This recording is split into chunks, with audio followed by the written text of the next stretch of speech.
England are now going to face their biggest rivals in women's football tomorrow, or are they? Well, they're kind of the No, biggest rivals just because people keep mentioning they're the biggest rivals. I mean, it's the amount of times that I've seen the press conference.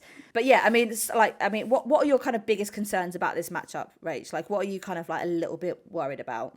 I think momentum for me is what concerns me because, yes, England are unbeaten, um, but I don't feel like they kicked on from the China performance, and they were poor against Nigeria. They were much better against Colombia, but still it was a close game. And for me, Australia have just kind of their performance has just been going up ever since that kind of Nigeria loss. They've been buoyed by they took that Canada performance and they ran with it, and I think that's massively helped them. I also worry that Sam Kerr will start. And we all know that Sam Kerr is a big game player and great watching her in the WSL. I do not want to watch her against England, let me tell you. But we So have I seen think that before. that's what concerns me. And, how England are going to set up.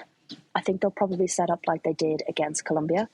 And I still have concerns about that midfield just a little bit. It's not running as finely as it did against China, and I think that's because LJ isn't there. So yeah, of course it makes me nervous. England haven't been playing their best, but equally have found a way to win every time. So I think the fact that they managed to play against Colombia with like of the 75,000, about 73,500 of them were Colombian fans. At least they've had that experience right beforehand, yeah, and I think that will help.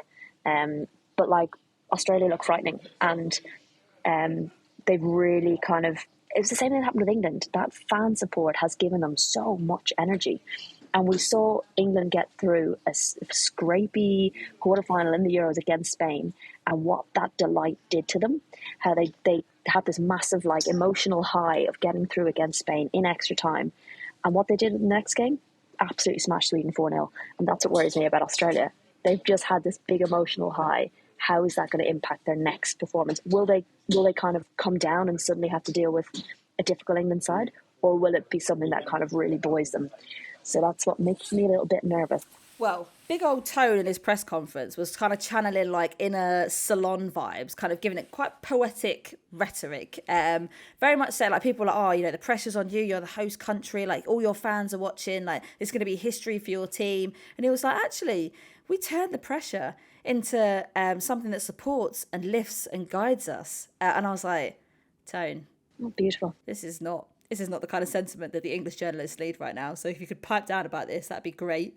Dawn, can you tell us about the rivalry? Yeah, it was literally that. We get into really juicy stuff, and it was like, What? do you remember that game that happened in 2003 at the stadium? Millie Bright was like, I was barely born. Well, she was, but she was one of the older players, but still. No one cares about rugby in this World Cup at this time in one of the biggest tournaments in the world. But like, I mean, even like Mackenzie Arnold was saying, like, there's been streets that have been named after her. There's been like so much attention around, like, the squads. Like, they get sort of like cheers when they walk through the stadium. They get cheers when they walk through the street. Like, every time they go to a different airport, like, people are screaming their names. And she was like, every single time we get an experience like that, it just buoys us. It just lifts us, and we want to take it further and take it. So I think that mentality, they're not the most talented squad in this World Cup. Like, objectively, they're not. But Yeah, they're all out. they are 100% probably possibly the most passionate, and they have the most riding on their success at the moment, I would say. And that is a big unquantifiable factor going into this game, which I think that's the thing that makes us all most nervous. But we will wait and see. We will be on the pod literally moments after the final whistle, once hopefully England are through to the final for the first time. I mean, we'll be doing it either way.